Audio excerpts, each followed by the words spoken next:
Status hierarchies exist in many, if not all, groups. As long as members have varying levels of power, status inequalities will remain. Even in groups without designated leaders, a member is eventually nominated or emerges to take on the role, and they're afforded a higher status. According to evolutionary theorists, status hierarchies are adaptive. Differences allow more powerful members to direct and coordinate the efforts of less powerful members, thereby increasing the likelihood that the group survives. The tendency for status hierarchies to develop within groups is due, in part, to the complementarity of dominance and submission. The interpersonal complementarity hypothesis predicts that positive behaviors will evoke positive ones. Negative behaviors will evoke negative ones.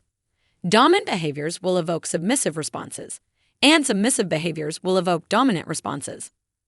So, when people are kind to us, we reciprocate with kindness. When people try to harm us, we respond with malevolence. When people assert their dominance, we tend to submit. And when people submit to us, we respond by asserting our dominance. The good news is that groups with stable status hierarchies tend to be more productive than groups with dynamic ones.